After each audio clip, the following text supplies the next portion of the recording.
Hello ভাইয়াস, আসসালামু আলাইকুম। আশা করি সব ভালো আছেন। আমি আল্লাহর রহমতে ভালো আছি। আজকে আমি আপনাদের জন্য নিয়ে এসেছি ডিমের পাউন্ড কেক।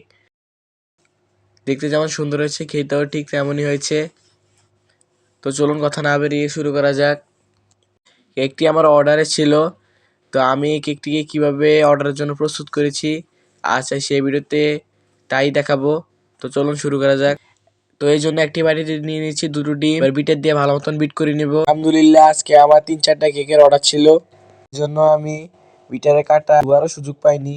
বিটারের কাটার মধ্যে এখনো ফোম লেগে আছে, এতে কেউ কিছু মনে করবেন না।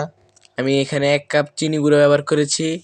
এই চিনি গুঁড়োটা একবারে ব্যবহার করব না, 2-3 বার ব্যবহার করব, তাহলে চিনিগুলো দানা দানা থাকবে না।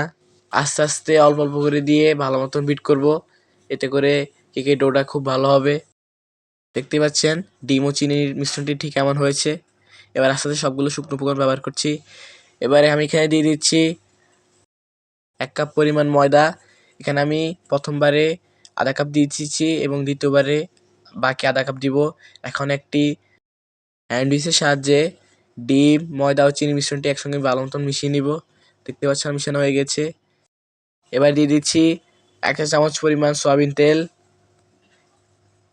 দিয়ে দিচ্ছি আধা চামচ পরিমাণ বেকিং পাউডার,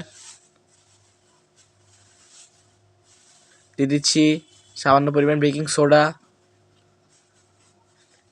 দিয়ে দিচ্ছি বাকি আধা কাপ পরিমাণ ময়দা। এবার সবগুলো মিশ্রণ একসঙ্গে ভালো মতন মিশিয়ে নিব। আলতো হাতে মিশাবেন, আমিও ঠিক আলতো হাতে মিশানোর চেষ্টা করেছি।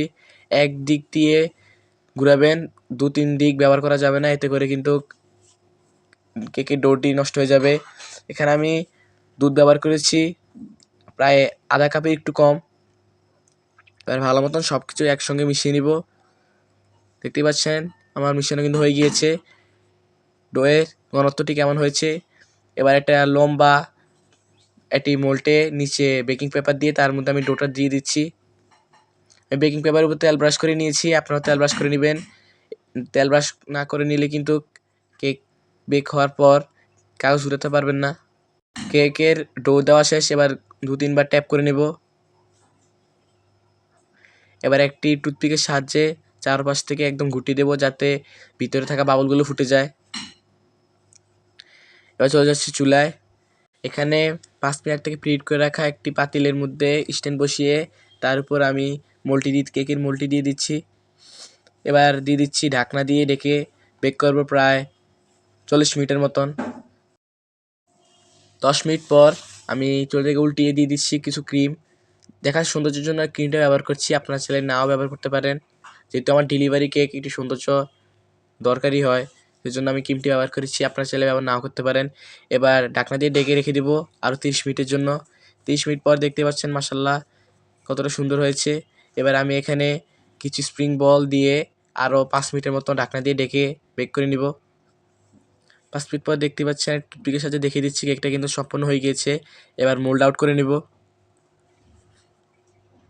স্প্যাচুলার সাহায্যে চারপাশ থেকে বের করে নিচ্ছি কেকটিকে। দেখতে পাচ্ছেন কত সহজে বেরিয়ে এসেছে।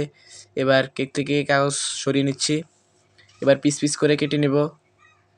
এটি ছুরির সাহায্যে আমি আস্তে আলতো হাতে কেকটি কেটে নিচ্ছি। দেখতে পাচ্ছেন মাশাআল্লাহ কতটা সুন্দর হয়েছে। ভিডিওটি ভালো লাগলে প্লিজ চ্যানেলটি সাবস্ক্রাইব করে পাশে থাকবেন। দেখা হবে অন্য কোনো ভিডিওতে, সে পর্যন্ত সবাই ভালো থাকবেন। আসসালামু আলাইকুম।